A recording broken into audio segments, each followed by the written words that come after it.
ത്രിയേക ദൈവത്തിൻ്റെ വലിയ തിരുനാമം മഹത്വപ്പെടുമാറാകട്ടെ. അനുഗ്രഹിക്കപ്പെട്ട സഹോദരങ്ങളെ, സങ്കീർത്തന മാധുരി എന്ന സങ്കീർത്തന പഠന പരമ്പരയുടെ ഒരു പുതിയ എപ്പിസോഡിലേക്ക് ഏവരെയും ഹൃദ്യമായി സ്വാഗതം ചെയ്യുന്നു.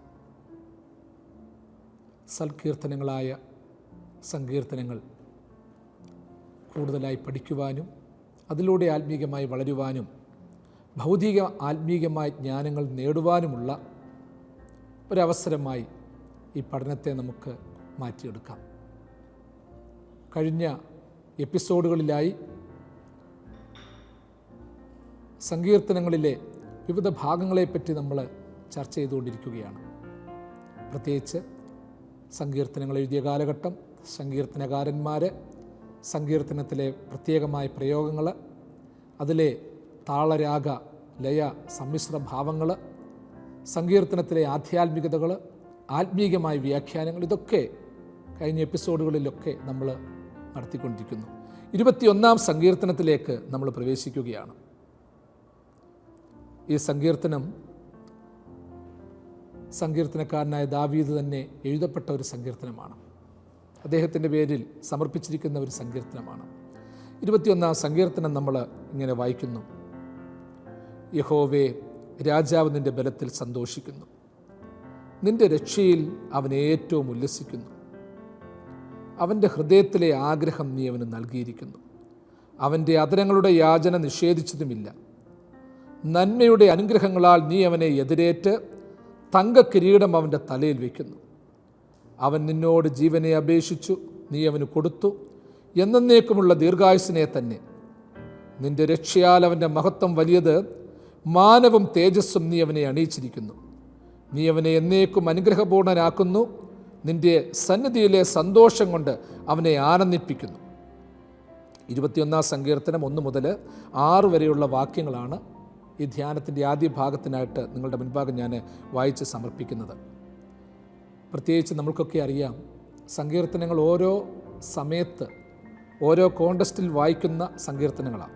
20-ാം സങ്കീർത്തനം പ്രത്യേകിച്ച് പെരുന്നാളുകളിലും മറ്റും കൂടുതലായി ഉപയോഗിക്കുന്ന, ആശീർവാദ സമയത്ത് ഉപയോഗിക്കുന്ന സങ്കീർത്തനമാണെന്ന് പ്രത്യേകിച്ച് പറഞ്ഞു. 21-ാം സങ്കീർത്തനം നമുക്ക് തന്നെ അറിയാവുന്നതുപോലെ പഴയ കാലത്ത് രാജകീയമായ അധികാരം നിലനിന്നിരുന്ന ഒരു കാലഘട്ടം ഉണ്ടായിരുന്നു. അപ്പോൾ അങ്ങനെയുള്ള ഒരു കാലഘട്ടത്തിൽ രാജാവിനെ ഓർത്ത് ദൈവത്തെ മഹത്വപ്പെടുത്തിക്കൊണ്ട് ഇസ്രായേൽക്കാർ കൂടുതലായി ആലപിച്ചിരുന്ന ഒരു സങ്കീർത്തനമാണിത്. കാരണം അവരുടെ ഭരണാധികാരികളെ പറ്റി അവർക്ക് പ്രത്യേകമായ ചില ദർശനങ്ങളുണ്ട്. പ്രത്യേകിച്ച് ഇസ്രായേലിലെ രാജാക്കന്മാരായ ശൗല്, ദാവീദ്, ശലോമോന് തുടങ്ങിയ ശ്രേഷ്ഠ രാജാക്കന്മാർ ഒന്നായിരുന്ന ഇസ്രായേലിനെ ഭരിച്ചവർ. അവരോടൊക്കെ ഒരു പ്രത്യേകമായ താല്പര്യമുണ്ടായിരുന്നു. ശലോമോൻ്റെ മകനായ രഹബയാമിൻ്റെ കാലം തൊട്ട് ഇസ്രായേൽ രണ്ടായി പിളർക്കപ്പെടുകയാണ്. യഹൂദ എന്നുൾപ്പെടുന്ന ഭാഗം ദാവീദിൻ്റെ പിൻഗാമികളും തുടർന്നുള്ള ഭാഗം അവൻ്റെ ദാസൻ്റെ ആളുകളും ഭരിച്ചു. യെരോബയാം തുടങ്ങിയ രാജാക്കന്മാർ യെരൂശലേം ഭരിച്ചു. വിശാല ഇസ്രായേലിൻ്റെ ഭൂരിഭാഗം പ്രദേശങ്ങളും ദാവീദിൻ്റെ ഗോത്രത്തിൽ നിന്നും വേറിട്ടുപോയി എന്നുള്ളതാണ് ഒരു സത്യം. അപ്പോൾ എന്തുവാണെങ്കിലും രാജ്യം യോജിച്ച് നിന്നിരുന്ന കാലഘട്ടത്തിൽ, ദാവീദിൻ്റെ ഭരണകാലത്ത് പ്രത്യേകിച്ച് ഇതൊരു രാജസ്തുതിയല്ല, പക്ഷേ അധികാരികൾക്ക് വേണ്ടിയുള്ളൊരു പ്രാർത്ഥനയാണ്. ഭരണാധികാരികൾക്ക് വേണ്ടി ജനങ്ങൾ ഹൃദയംഗമായിട്ട് പ്രാർത്ഥിച്ചിരുന്നു. ഇത് ദാവീദിൻ്റെ പേരിൽ തന്നെയാണ് സമർപ്പിച്ചിരിക്കുന്നത്. പ്രത്യേകിച്ച് വലിയ ഉത്സവാഘോഷങ്ങളും മറ്റു കാര്യങ്ങളുമൊക്കെ വരുമ്പോൾ, രാജകീയമായ ഇടപെടലുകളൊക്കെ വരുമ്പോൾ അന്നത്തെ ജനങ്ങൾ പ്രത്യേകമായ രീതിയിൽ ദൈവത്തെ മഹത്വപ്പെടുത്തിക്കൊണ്ട് രാജാവിന് കൊടുത്ത അനുഭവങ്ങളെ ബന്ധപ്പെടുത്തിക്കൊണ്ട് ഈ സങ്കീർത്തനം ചൊല്ലിയിരുന്നു എന്ന് സങ്കീർത്തന പഠനങ്ങളിൽ നമുക്ക് വായിക്കാൻ പറ്റും. ഇവിടെ നമ്മൾ പ്രത്യേകിച്ച് ഓർത്തോണം. എന്നാൽ ഇന്നത്തെ കാലഘട്ടത്തിൽ ഒരു രാജസ്തുതിയോ രാജാവിനെ സംരക്ഷിക്കുന്ന ഒരു തലത്തിലോ മാത്രം കാണേണ്ട ഒരു സങ്കീർത്തനമല്ല 21-ാം സങ്കീർത്തനം. നമ്മൾ ഓർത്തോണം, സങ്കീർത്തനങ്ങളുടെ പ്രത്യേകത ഓരോരോ ഭാഗവുമായി പ്രത്യേക കോണ്ടസ്റ്റുമായിട്ട് ബന്ധപ്പെടുത്തി രചിച്ചിട്ടുള്ളതാണെങ്കിലും അവ എല്ലാവർക്കും പ്രസക്തമാണ്. പൊതുലോകത്തിന്, പൊതുസമൂഹത്തിന് പ്രസക്തമാണ്. ഇവിടെ നമ്മൾ വായിക്കുന്നു: യഹോവേ, രാജാവ് നിൻ്റെ ബലത്തിൽ സന്തോഷിക്കുന്നു, നിൻ്റെ രക്ഷയിൽ അവൻ ഏറ്റവും ഉല്ലസിക്കുന്നു. ദാവീദ്, രാജാവായ ദാവീദ് തന്നെക്കുറിച്ച് തന്നെ പറയുകയാണ്, നിൻ്റെ ബലത്തിൽ സന്തോഷിക്കുന്ന രാജാവാണ് താനെന്നും നിന്റെ രക്ഷയിൽ ഉല്ലസിക്കുന്നവനാണ് താനെന്നും. പ്രിയമുള്ളവരെ, രാജാവെന്നുള്ള വാക്ക് മാറ്റിക്കഴിഞ്ഞാൽ എനിക്കും നിങ്ങൾക്കുമൊക്കെ ഇത് പ്രസക്തമാണ്. എൻ്റെയും നിങ്ങളുടെയും ജീവിതം എന്ന് പറയുന്നത് ദൈവസന്നിധിയിൽ ഒരുപോലെയാണ്. രാജാവിൻ്റെ ജീവിതവും എൻ്റെയും നിങ്ങളുടെയും ജീവിതവും ദൈവത്തിന് ഒരുപോലെയാണ്. ഒരു മുടി താഴെ പോകുന്നത് പോലും ദൈവം തമ്പുരാൻ അറിയുന്നുണ്ടെന്ന് പറയുമ്പോൾ ദൈവം നമുക്ക് എത്രമാത്രം പ്രാധാന്യം നൽകുന്നു എന്ന് ഓർത്തോണം. കാരണം നമ്മളൊന്നും നിസ്സാരന്മാരല്ല.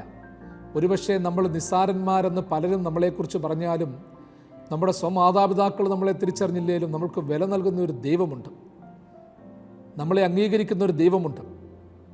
പ്രിയമുള്ളവരെ, ദൈവത്തെ രാജാതി രാജാവായി കർത്താതി കർത്താവായി കാണുന്ന ഒരു തലമുണ്ടാകണം.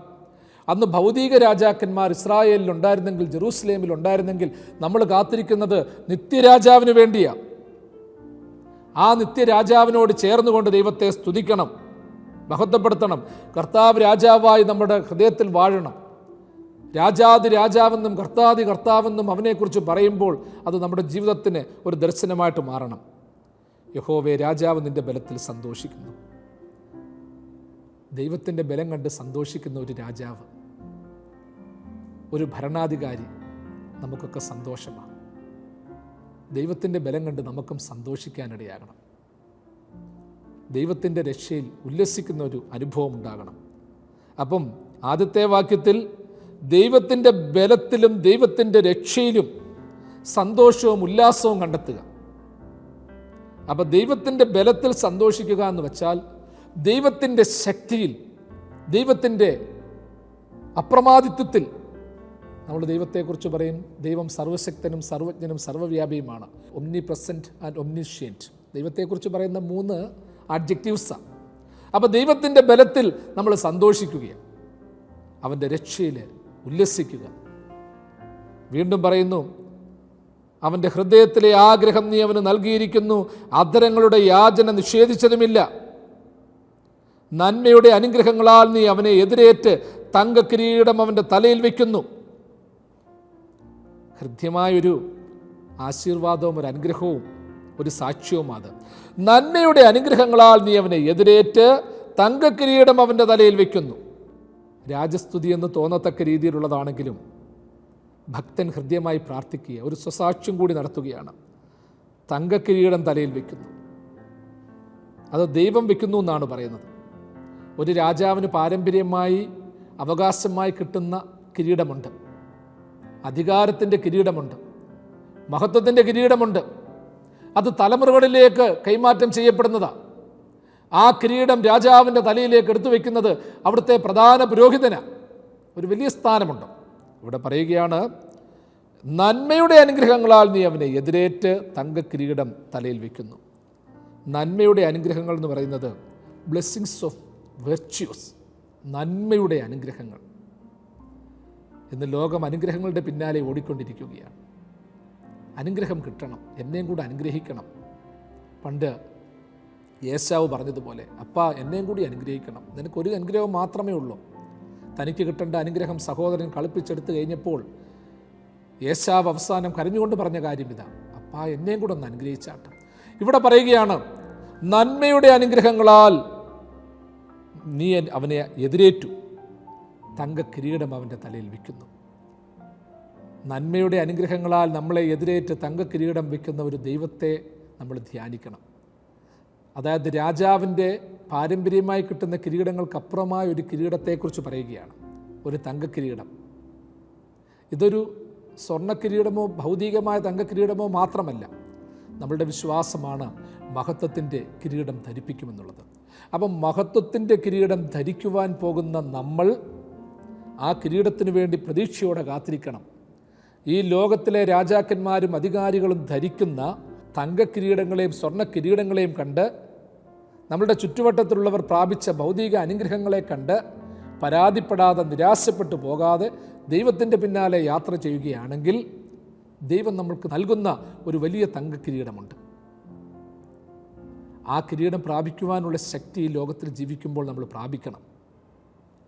ദൈവം ഒരു അളവെടുപ്പ് നടത്തുന്നുണ്ട് പ്രിയമുള്ളവരെ. ഈ തലയിൽ ദൈവം വയ്ക്കുന്ന കിരീടം വയ്ക്കാൻ പറ്റുമോ എന്ന്. നമ്മളൊരു മോതിരം ഉണ്ടാക്കുകയാണെങ്കിൽ അതിന് മുൻപ് അതിൻ്റെ മെഷർമെൻ്റ് എടുക്കും. സ്വർണം എത്രമാത്രം ഉണ്ടെങ്കിലും അളവ് ശരിയല്ലെങ്കിൽ അത് കൈ ചേരത്തില്ല. കിരീടം വയ്ക്കുമ്പോഴും അതിനും ഒരു അളവെടുപ്പ് നടത്തുന്നുണ്ട്. എനിക്കും നിങ്ങൾക്കുമായി ദൈവം ഒരുക്കുന്ന ജീവകിരീടത്തിൻ്റെ ഒരു അളവെടുപ്പ് ഈ ലോകത്തിൽ വെച്ച് തന്നെ നടക്കുന്നുണ്ട്. ഏത് കിരീടമാണ് ദൈവം നമുക്ക് തരേണ്ടതെന്ന് അവൻ ചിന്തിക്കുന്നുണ്ട്. വീണ്ടും പറയുന്നു, അവൻ നിന്നോട് ജീവനെ അപേക്ഷിച്ചു, നീ അവന് കൊടുത്തു, എന്നേക്കുമുള്ള ദീർഘായുസ്സിനെ തന്നെ. മുൻവാക്യങ്ങളിലൊക്കെ നമ്മൾ ഇതിനെക്കുറിച്ചൊക്കെ ധ്യാനിച്ചിട്ടുള്ളതാണ്. നിന്റെ രക്ഷയാൽ അവൻ്റെ മഹത്വം വലുത്, മാനവും തേജസ്സും നീ അവനെ അണിയിച്ചിരിക്കുന്നു. രാജപദവിയിലിരിക്കുന്ന വ്യക്തിയെ, പ്രത്യേകിച്ച് ദാവീദ് തന്നെക്കുറിച്ച് പറയുകയാണ്, മാനവും തേജസ്സും അണിയിച്ചു. അന്നത്തെ പൊതുസമൂഹം പ്രത്യേകിച്ച് ഇത്തരത്തിലുള്ള ഒക്കേഷനുകളിലൊക്കെ രാജാവിനെക്കുറിച്ച് പറയുമ്പോൾ ദൈവം കൊടുത്ത ദാനങ്ങളെക്കുറിച്ചൊക്കെ മഹത്വപ്പെടുത്തുകയാണ്, പറയുകയാണ്, നിന്റെ രക്ഷയാൽ അവൻ്റെ മഹത്വം വലുത്. അധികാരിയാണെങ്കിലും പ്രവർത്തകനാണെങ്കിലും രാജാവാണെങ്കിലും ഒക്കെ ദൈവത്തിൻ്റെ രക്ഷയാൽ, ദൈവത്തിൻ്റെ കൃപയാലുള്ള മഹത്വം പ്രാപിക്കണം. മാനവും തേജസ്സും നീ അവനെ അണിയിച്ചു. പ്രത്യേകിച്ച് വേദശാസ്ത്രപ്രകാരം ദൈവം തൻ്റെ സ്വരൂപത്തിലും സാദൃശ്യത്തിലും മനുഷ്യനെ സൃഷ്ടിച്ചു, മാനവും തേജസ്സും അവനെ അണിയിച്ചു എന്ന് വായിക്കുന്നുണ്ട്. പിന്നീട് ഈ മാനവും തേജസ്സും മനുഷ്യൻ നഷ്ടപ്പെടുകയാണ്. മാനവും തേജസ്സും അത് രണ്ട് തലങ്ങളാണ്. സൃഷ്ടിയോട് സൃഷ്ടാവിനുള്ള കരുണയുടെ പ്രതീകമാണ്. സൃഷ്ടിക്ക് കൊടുക്കുന്ന ഒരു മാനമുണ്ട്, ഒരു തേജസ്സുണ്ട്. മനുഷ്യനെ ദൈവം സൃഷ്ടിച്ചിരിക്കുന്നത് തന്നെ, പ്രിയമുള്ളവരെ, ആ തേജസ്സില്ല. ആ തേജസ് മനുഷ്യൻ പലപ്പോഴും നഷ്ടപ്പെടുത്തിയിട്ടുണ്ട്. മനുഷ്യൻ ഏദൻ തോട്ടത്തിലായിരുന്നപ്പോൾ അവൻ നഗ്നനാണെന്നറിഞ്ഞില്ല. മുൻ എപ്പിസോഡുകളിൽ നമ്മൾ ഇതിനെപ്പറ്റിയും വ്യാഖ്യാനിച്ചിട്ടുണ്ട്. അവൻ നഗ്നനാണെന്നറിയാത്തതിൻ്റെ കാരണം അവന് ദൈവത്തിൻ്റെ ഒരു വലിയ തേജസ് ഉണ്ടായിരുന്നു. ആ തേജസ് മനുഷ്യൻ പാപം ചെയ്തപ്പോൾ നഷ്ടപ്പെട്ടതുകൊണ്ടാണ് താൻ നഗ്നനാണെന്നറിഞ്ഞത്. പവർ ആൻഡ് ഗ്ലോറി, ഈ രണ്ട് ടെർമിനോളജിയും ശ്രദ്ധേയമാണ്. മാനവും തേജസ്സും, മഹത്വവും തേജസ്സും. ഇന്നത്തെ കാലത്ത് മനുഷ്യൻ ഓടിക്കൊണ്ടിരിക്കുന്നത് ഇതിനു വേണ്ടിയൊക്കെ തന്നെയാണ്. മാനം പ്രാപിക്കുവാനും തേജസ് നേടുവാനും മനുഷ്യൻ ഓടുകയാണ്. മാനം പ്രാപിക്കുവാൻ വേണ്ടി അവൻ അറിയാതെ ഒരുപാട് അപമാന മേഖലകളിൽ ചെന്ന് കയറുന്നുണ്ട്. മാനം പ്രാപിക്കുവാൻ വേണ്ടി തെറ്റായ വഴിത്താരകളിൽ പോകുന്നുണ്ട്. അതിൽ നിന്നൊക്കെ ഒരു മാറ്റം ആവശ്യമാണ്. അപ്പോൾ ദൈവത്തിൻ്റെ മാനമാണ് വേണ്ടത്, മനുഷ്യൻ്റെ മാനമല്ല വേണ്ടത്. ഇവിടെ രാജാവിനെ ദൈവം മാനവും തേജസ്സും അണിയിച്ചിരിക്കുന്നു എന്ന് പറയുമ്പോൾ നമ്മളും ദൈവത്തോട് പ്രാർത്ഥിക്കേണ്ടത്, ദൈവമേ, ലോകത്തിൻ്റെ മാനത്തിൻ്റെ പിന്നാലെ പലപ്പോഴും പോയിട്ടുണ്ട്, പലരെയും അതിനുവേണ്ടി ഒരുക്കിയിട്ടുണ്ട്, ലോകത്തിൻ്റെ തേജസ്സിൻ്റെ പിന്നാലെ പോയിട്ടുണ്ട്. അതിൽ നിന്ന് ഒരു മാറ്റം വേണം. ഇന്നത്തെ പല പ്രവർത്തനങ്ങളും നോക്കിക്കഴിഞ്ഞാൽ നമ്മൾ ശ്രദ്ധിച്ചേച്ചാൽ മതി. ഇന്നത്തെ അഡ്വർടൈസ്മെൻറ്റ്, ഇന്നത്തെ മറ്റു പല പരസ്യങ്ങൾ, അതുകൊണ്ട് മാത്രം തീരുന്നില്ല. അതിനുവേണ്ടി എന്തുമാത്രം നന്മ മരങ്ങളെയൊക്കെ സൃഷ്ടിച്ചെടുക്കുന്നുണ്ടെന്നറിയാമോ? ചെയ്യുന്ന കൊച്ചു കൊച്ചു കാര്യങ്ങൾ വീഡിയോ ആക്കി ഇടുന്നുണ്ടെന്നറിയാമോ? ഇതൊക്കെ നമ്മൾ പ്രത്യേകിച്ച് ശ്രദ്ധിക്കേണ്ടതാണ്. പക്ഷേ ഈ മാനവും തേജസ്സും ഒക്കെ ഉണ്ടാക്കാൻ മനുഷ്യനെ ഓടിക്കൊണ്ടിരിക്കും തോറും അവനവൻ്റെ നാശത്തിലേക്ക് പോയിക്കൊണ്ടിരിക്കുകയാണ്. സാമൂഹ്യ മാധ്യമങ്ങളിൽ വളരെയധികം വൈറലായ ഒരു വീഡിയോ നിങ്ങൾ ഒരുപക്ഷെ കണ്ടു കാണാം. ഒരു മനുഷ്യൻ, നിരാശപ്പെട്ട ഒരു മനുഷ്യൻ, അവന് സൂയിസൈഡ് ചെയ്യാൻ വേണ്ടി പോവുകയും അവൻ കയറൊക്കെ എടുത്ത് ഒരു വലിയ മരത്തിൻ്റെ മണ്ടയ്ക്ക് വലിഞ്ഞു കയറുന്നു. അതുവഴി വന്ന ഒരു ചെറുപ്പക്കാരൻ പെട്ടെന്ന് ഈ കാഴ്ച കാണുന്നു. ഒരു മനുഷ്യൻ അതാ ഒരു കയറുമായിട്ട് പോകുന്നു, ഒരു മരത്തിൻ്റെ മുകളിലേക്ക് പോകുന്നു. അവൻ എന്താണ് ചെയ്യുന്നതെന്ന് ഈ മനുഷ്യൻ ഈ ചെറുപ്പക്കാരൻ ഒളിഞ്ഞിരുന്ന് നോക്കുകയാണ്. നോക്കിയപ്പോൾ മനസ്സിലായി, മറ്റുദ്ദേശത്തോടൊന്നുമല്ല, മരിക്കാനുള്ള തയ്യാറെടുപ്പോടെയാണ് പോകുന്നത്. അങ്ങനെ അവൻ മരത്തിൻ്റെ മുകളിൽ കയറുകെട്ടി കഴുത്തിലേക്ക് കുടുക്കിടുന്നു. അപ്പോൾ ഇതിൻ്റെ ഓരോ സീക്വൻസും ഇവനിങ്ങനെ നല്ലൊരു വീഡിയോ ആയിട്ടത് പകർത്തിക്കൊണ്ടിരിക്കുകയാണ്, അവൻ്റെ മൊബൈൽ ഫോണിൽ പകർത്തിക്കൊണ്ടിരിക്കുകയാണ്. അങ്ങനെ അവൻ കാണുന്നു, കയറുകെട്ടി കുടുക്കിടുന്നു, കഴുത്തിലേക്ക് മുറുക്കാൻ തുടങ്ങുന്നു. ആ രംഗം ഒന്നുകൂടി അടുത്ത് കാണാൻ വേണ്ടി സൈഡിൽ നിന്ന് റോഡിലേക്ക് അവൻ കയറി നിന്നു, ആ പടം ഭംഗിയായിട്ട് ഒന്ന് ഷൂട്ട് ചെയ്യാൻ വേണ്ടി. പെട്ടെന്നെതിരെ വന്ന ഒരു വണ്ടി ഇവനെ ഇടിച്ച് തെറിപ്പിച്ചു. ഇവൻ അലറി വിളിച്ച് ശരീരം മൊത്തം മുറിവേറ്റ് ചോരയിൽ പെട്ട് കിടക്കുകയാണ്, മരണാസന്നനായി കിടക്കുകയാണ്. ആ നിലവിളി കേട്ടുകൊണ്ട് ആ മരത്തിൻ്റെ മുകളിലിരുന്ന മനുഷ്യൻ, ചാകാൻ പോയ മനുഷ്യൻ, പെട്ടെന്ന് കയറൊക്കെ കളഞ്ഞിട്ട് ഓടി വന്ന് ഇവനെ ആശുപത്രിയിൽ എത്തിച്ചു. ഒരു മനുഷ്യൻ ചാകാൻ പോയപ്പോൾ അവനെ എങ്ങനെയെങ്കിലും രക്ഷപ്പെടുത്തിയാൽ മതിയായിരുന്നു. രക്ഷപ്പെടുത്തുന്നതിന് പകരം ആ മരിക്കാൻ പോകുന്ന രംഗത്തിൻ്റെ ചിത്രം ചിത്രീകരിച്ചുകൊണ്ടിരിക്കുകയാണ്. ഇന്നത്തെ മനുഷ്യൻ്റെയൊക്കെ പ്രത്യേകത അതാണ്. അതുകൂടി സോഷ്യൽ മീഡിയയിൽ ഇട്ട് കഴിഞ്ഞാൽ അത്രയും ഷെയർ കിട്ടും, ലൈക്ക് കിട്ടും, കമൻസ് കിട്ടും, യൂട്യൂബിലിട്ടാൽ വരുമാനം കിട്ടും. ഇത്രയേറെ നല്ലൊരു ചിത്രം കിട്ടാനുണ്ടോ? മരണപ്പെടുന്നതിൻ്റെ ലൈവ് ചിത്രം കിട്ടാനുണ്ടോ? മനുഷ്യനിങ്ങനെ പല കാര്യത്തിന് വേണ്ടി ഓടിക്കൊണ്ടിരിക്കുകയാണ്. ഇന്ന് ആരുടെ നാശം കണ്ടാലും ഇല്ലായ്മ കണ്ടാലും അതിലൂടെയൊക്കെ മഹത്വം നേടാൻ വേണ്ടി ഓടുന്ന ഒരു സമൂഹത്തിലാണ് നിങ്ങൾ ഞാനുമൊക്കെ ജീവിക്കുന്നത്. അവിടെയാണ് നമ്മൾ ചിന്തിക്കേണ്ടത്. മഹത്വവും തേജസ്സും അണിയിക്കുന്ന ഒരു ദൈവത്തിൻ്റെ കരുതലുണ്ട്. നമ്മൾ ഒന്നിനു വേണ്ടിയും എടുത്ത് ചാടണ്ട പ്രിയമുള്ളവരെ. പലപ്പോഴും ഓർത്തോണം, ദൈവം രാജാവിനെ മഹത്വവും തേജസ്സും അണിയിച്ചിരിക്കുന്നു എന്ന് പറയുമ്പോൾ ഒരു കാര്യം ചിന്തിച്ചോണം. നമ്മളിന്ന് പലതും കിട്ടാൻ വേണ്ടി ആഗ്രഹിക്കുന്നുണ്ട്. എന്നെ ആരും മഹത്വം അണിയിക്കുന്നില്ല, തേജസ് അണിയിക്കുന്നില്ല, അതിനുവേണ്ടിയുള്ള ചില പെടാപ്പാടുകളാണ്. നമുക്ക് അർഹതയുള്ള സമയത്ത് നമ്മളെ അറിയത്തില്ല എന്ന് പറയുന്നവരൊക്കെ നമ്മളെ തേടി വന്നാളും പ്രിയമുള്ളവരെ. ഇന്ന് നമ്മളെ കാണുന്നത് ബാധ്യതയാണെന്ന് പറയുന്നവരും നമ്മളോട് മിണ്ടുന്നത് ബാധ്യതയാണെന്ന് ചിന്തിക്കുന്നവരും ഒരു കാലമാകുമ്പോഴത്തേക്ക് നമ്മളുടെ പിന്നാലെ വന്നോളും. പക്ഷേ അത് നമ്മളുണ്ടാക്കുന്ന മാനത്തിലും മഹത്വത്തിലും ആകരുത്. ദൈവം തരുന്ന മാനത്തിലും മഹത്വത്തിലും ആയിരിക്കണം. അതിനുവേണ്ടി കാത്തിരിക്കണം. മനുഷ്യൻ നോക്കിയാൽ ആരെയും രക്ഷപ്പെടുത്താൻ പറ്റത്തില്ല പ്രിയമുള്ളവരെ. മനുഷ്യൻ ആരെയും ഉയർത്താനും പറ്റത്തില്ല. അതുകൊണ്ടാണ് തന്നെത്താൻ ഉയർത്തുന്നവൻ താഴ്ത്തപ്പെടും, തന്നെത്താൻ താഴ്ത്തുന്നവൻ ഉയർത്തപ്പെടും. ദൈവം ഉയർത്തുന്നവനാ വലിയവൻ, ദൈവം നടത്തുന്നവനാ വലിയവൻ. പാട്ടുകാരൻ പാടിയ പാട്ടതാ നമുക്കെല്ലാവർക്കും അറിയാമല്ലോ. എപ്പോഴും ഓർത്തോണം, ഒരു കുഞ്ഞായിട്ടുള്ള നമ്മൾ, ഇതിൻ്റെ അർത്ഥം ഇപ്രകാരമാണ്: ഒരു പിഞ്ചു കുഞ്ഞ. ആ പിഞ്ചു കുഞ്ഞായ നമ്മൾ ഉണ്ണിയേശുവിനോട് താതാത്മ്യപ്പെടണം. ആ ഉണ്ണിയേശുവിൻ്റെ ഭാഗമായി തീരണം, അനുഭവമായി തീരണം. ആ പ്രത്യാശയിൽ നമ്മൾ ആയിത്തീരണം. ആരുമറിയാത്ത ശ്രേഷ്ഠ ഭോജനം ഞാൻ ഭുജിച്ചു നിത്യം ജീവിച്ചിടുന്നു. എൻ്റെ രക്ഷകൻ്റെ ഇഷ്ടമെല്ലാം ചെയ്തു വേല തികയ്ക്കുന്നതെൻ്റെ ആഹാരം.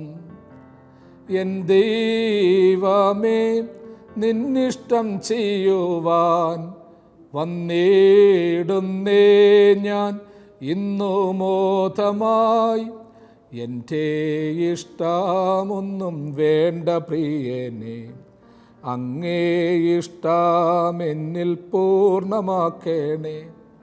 അതേ പ്രിയമുള്ളവരെ, ദൈവത്തിൻ്റെ മഹത്വം, ദൈവത്തിൻ്റെ മാനം, അവൻ തരുന്ന മാനത്തിന് വേണ്ടിയുള്ള കാത്തിരിപ്പ്. നമ്മൾ മാനം നേടാൻ, മഹത്വം നേടാൻ പല മേഖലയിലും പോയിട്ടുണ്ട്. ദൈവത്തിൻ്റെ മഹത്വത്തിൻ്റെ കാര്യവിചാരകന്മാരായിട്ട് നമ്മൾ മാറണം. മഹത്വവും തേജസ്സും ദൈവം അണിയിക്കുക എന്ന് വെച്ചാൽ അതിൻ്റെ അർത്ഥം മഹത്വവും തേജസ്സും ദൈവത്തിന് മാത്രമേ നൽകാൻ പറ്റൂ. എനിക്കും നിങ്ങൾക്കും അർഹമായ സമയത്ത് ദൈവം മഹത്വവും മാനവും തേജസ്സും ഒക്കെ നൽകും. നമ്മളുടെ ദൗത്യം മഹത്വവും മാനവും തേജസ്സും പ്രാപിക്കുവാൻ അനേകരെ പ്രാപ്തരാക്കുക എന്നുള്ളതാണ്. ഈ ലോകത്തിലെ മഹത്വത്തെക്കാളും തേജസ്സിനേക്കാളും കർത്താവിനോട് ഒരുമിച്ചുള്ള മാനവും മഹത്വവും തേജസ്സും പ്രാപിക്കാനുള്ള ഒരുക്കവും എടുപ്പും ആ അന്ത്യകാലത്തേക്ക് നമ്മുടെ ജീവിതത്തിലുണ്ടാകണം. വീണ്ടും നമ്മൾ ഇതിലേക്ക് വായിക്കുകയാണ്. നീ അവനെ എന്നേക്കും അനുഗ്രഹപൂർണനാക്കുന്നു, നിന്റെ സന്നിധിയിലെ സന്തോഷം കൊണ്ടവനെ ആനന്ദിപ്പിക്കുന്നു. രാജാവ് യഹോവയിൽ ആശ്രയിക്കുന്നു, അത്യുന്നതൻ്റെ കാരുണ്യം കൊണ്ട് അവൻ കുലുങ്ങാതിരിക്കും. നിന്റെ കൈ നിന്റെ സകല ശത്രുക്കളെയും കണ്ടുപിടിക്കും, നിന്റെ വലങ്കൈ നിന്നെ വെറുക്കുന്നവരെ പിടികൂടും. ആ 3 വാക്യങ്ങളിലൂടെ 6 മുതൽ 8 വരെയുള്ള വാക്യങ്ങളിലൂടെ രാജാവിന് ദൈവം നൽകുന്ന പ്രത്യേകമായ അനുഭവത്തെക്കുറിച്ച് പറയുകയാണ്. അനുഗ്രഹപൂർണനാക്കും, സന്തോഷം കൊണ്ട് ആനന്ദിപ്പിക്കും, അവൻ കുലുങ്ങാതിരിക്കും, സകല ശത്രുക്കളെയും കണ്ടുപിടിക്കും. ഈ കാര്യങ്ങളൊക്കെ തന്നെ ഒരു രാജാവിന് കിട്ടുന്ന, ദൈവകൃപയിൽ നിന്ന് കിട്ടുന്ന അനുഭവമാണ്. ഒരു ഭക്തൻ്റെയും ജീവിതം ഇതുപോലെ തന്നെ ആയിരിക്കണം. എൻ്റെയും നിങ്ങളുടെയും ഒക്കെ ജീവിതം ഇങ്ങനെയായിരിക്കണം. ദൈവം നമ്മളെ അനുഗ്രഹപൂർണരാക്കുമെന്ന് നമ്മൾ വിശ്വസിക്കണം. പൂർണ്ണമായ അനുഗ്രഹം, സമ്പൂർണ്ണമായ അനുഗ്രഹം നൽകുമെന്ന് വിശ്വസിക്കണം. അവൻ്റെ സന്തോഷം കൊണ്ട് ആനന്ദിപ്പിക്കുമെന്ന് വിശ്വസിക്കണം. അത്യുന്നതൻ്റെ കാരുണ്യം കൊണ്ട് നമ്മൾ കുലുങ്ങാതിരിക്കുമെന്ന് വിശ്വസിക്കണം. ശത്രുക്കളിൽ നിന്ന് വീണ്ടെടുക്കപ്പെടുമെന്ന് വിശ്വസിക്കണം. വീണ്ടും നമ്മൾ വായിക്കുന്നു 9-ാമത്തെ വാക്യം മുതൽ, നിന്റെ പ്രത്യക്ഷതയുടെ കാലത്ത് നീ അവരെ തീച്ചൂളയെപ്പോലെയാക്കും. യഹോവ തൻ്റെ ക്രോധത്തിൽ അവരെ വിഴുങ്ങിക്കളയും, തീ അവരെ ദഹിപ്പിക്കും. നിന്റെ പ്രത്യക്ഷതയുടെ കാലത്ത് നീ അവരെ തീച്ചൂളയെപ്പോലെയാക്കും. ആരെയാക്കും? രാജാവിൻ്റെ ശത്രുക്കളെ ആക്കുമെന്നാണ് പറയുന്നത്. പ്രത്യേകിച്ച് രാജാവിൻ്റെ ഒരു സാക്ഷ്യം കൂടിയാണല്ലോ. അപ്പം ആദ്യ ഭാഗത്ത് 1 മുതൽ 8 വരെയുള്ള ഭാഗത്ത് രാജാവിനെ പരിപാലിക്കുന്ന ദൈവത്തിൻ്റെ കൃപയിലൂടെ അവൻ്റെ രാജ്യത്വ നൽവരമുള്ള മനുഷ്യവർഗത്തെ പരിപാലിക്കുന്ന ദൈവകൃപ വ്യക്തമായി വ്യാഖ്യാനിക്കുന്നു. 9 മുതലുള്ള വാക്യത്ത് പറയുന്നു, നിന്റെ പ്രത്യക്ഷതയുടെ കാലത്ത് നീ അവരെ തീച്ചൂളയെപ്പോലെയാക്കും. തീച്ചൂളയുടെ പ്രത്യേകത ആളിക്കത്തുന്ന തീക്കുണ്ടം. ദൈവത്തിൻ്റെ പ്രത്യക്ഷതയുടെ കാലത്ത് ദൈവം ശത്രുക്കളോട് ചെയ്യുന്ന ഒരു കാര്യമാണ്. തീച്ചൂള എന്ന് പറയുന്നത് ആളിക്കത്തുന്ന ഒരു അനുഭവമാണ്. ആളിക്കത്ത. പക്ഷേ ഈ ആളിക്കത്തുന്നത് എന്തിനു വേണ്ടിയാണെന്ന് ഓർത്തോണം. തീയുടെ പ്രത്യേകത നല്ലതിനെയും മോശമായിട്ടുള്ളതിനെയും ഒക്കെ ദഹിപ്പിക്കും. തീ പോലെ, തീച്ചൂള പോലെ എരിയുന്ന ഒരു ദിവസം വരും. കർത്താവിൻ്റെ വരവിൽ രാജാവായി കർത്താവായി വരുമ്പോൾ ഒരു വലിയ അനുഭവം ഉണ്ടാകും. കർത്താവിൻ്റെ 2-ാമത്തെ വരവിനെ പറ്റിയുള്ള രാജാവും നബിയുമായ ദാവീദിൻ്റെ ഒരു പ്രവചനം കൂടിയായിട്ട് ഇതിനെ കാണാം. കർത്താവ് തന്നെ പറയുന്നുണ്ട്, ഞാൻ ഇനിയും വെള്ളം കൊണ്ട് ലോകത്തെ നശിപ്പിക്കത്തില്ല, അഗ്നിയാൽ അത്രേ നശിപ്പിക്കാൻ പോകുന്നത്. ദൈവത്തിൻ്റെ തീച്ചൂളയെപ്പോലെ ഇന്ന് മനുഷ്യനും ആ രീതിയിലായിരിക്കുകയാണ്. നശീകരണ ശക്തികളായിരിക്കുകയാണ്.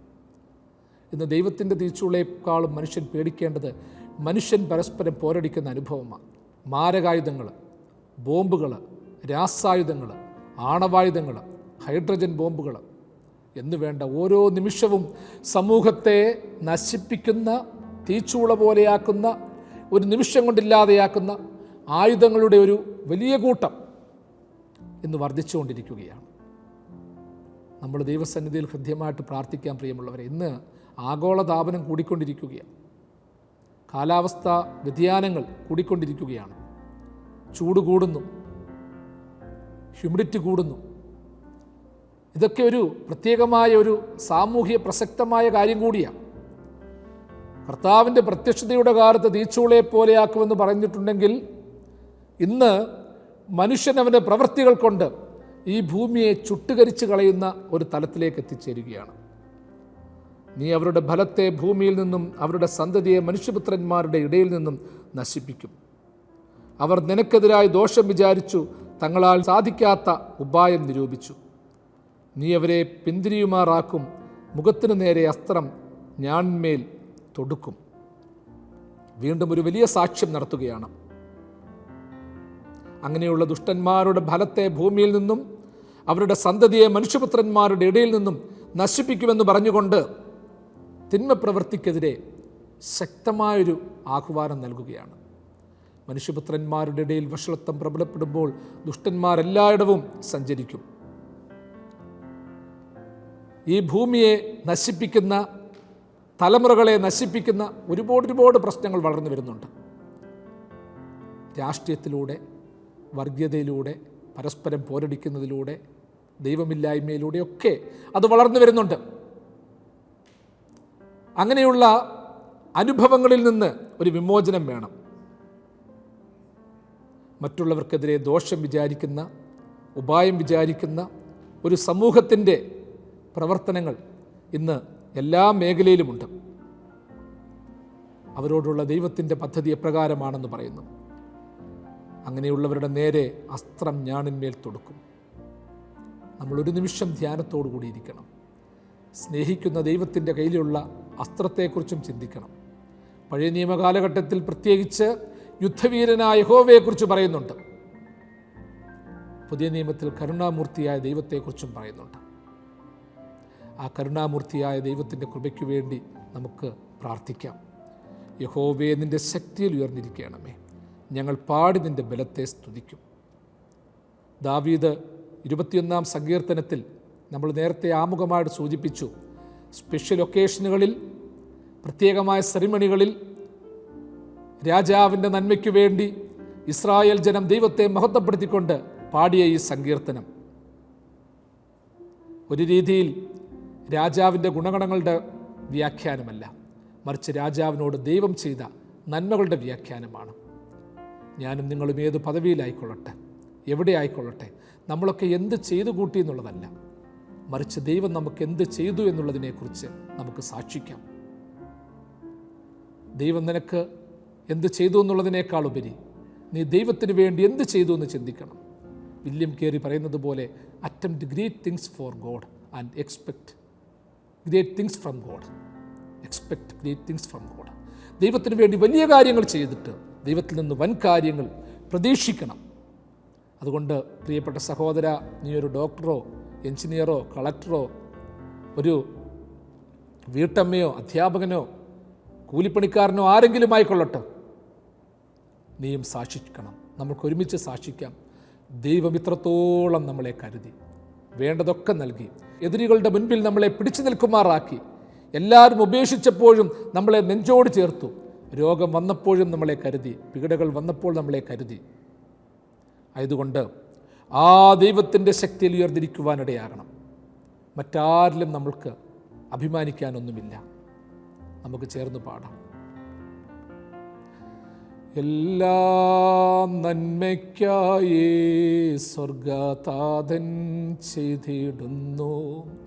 നിർണയമാം വിളി കേട്ടവർക്കും ദൈവത്തിൻ സ്നേഹമറിഞ്ഞവർക്കും എല്ലാം നന്മയ്ക്കായി സ്വർഗതാതൻ ചെയ്തിടുന്നു. പിതാക്കന്മാർ പാടിയ മറ്റൊരു പാട്ട്, കഷ്ടതയോ സങ്കടമോ, കഷ്ടതയോ സങ്കടമോ, പട്ടിണിയോ പരിഹാസങ്ങളോ, യേശുവിൻ സ്നേഹത്തിൽ നിന്നകറ്റാൻ ഇവയിലൊന്നിനും സാധ്യമല്ല. തൻ്റെ രാജാധികാരത്തെയും രാജപദവിയും സംരക്ഷിക്കുന്ന ദൈവകൃപയെക്കുറിച്ച് ദാവീദ് പാടിയെങ്കിൽ നമ്മുടെ ജീവിതത്തിൻ്റെ വിവിധ തലങ്ങളെ, നമ്മുടെ പദവികളെ, നമ്മുടെ കുടുംബത്തെ കരുതുന്ന ദൈവത്തെ നമ്മളായിരിക്കുന്ന സ്ഥലത്തിലിരുന്നു കൊണ്ട് മഹത്വപ്പെടുത്താം. ദൈവമേ, നിൻ്റെ കൃപയിൽ ഉയർന്നിരിക്കുവാൻ ബലപ്പെടുവാൻ ശക്തി നൽകണമേ എന്ന് പ്രാർത്ഥിക്കാം. ദൈവം തൻ്റെ വലങ്കരം നീട്ടി നിങ്ങളെല്ലാവരെയും വാഴ്ത്തി അനുഗ്രഹിക്കുമാറാകട്ടെ.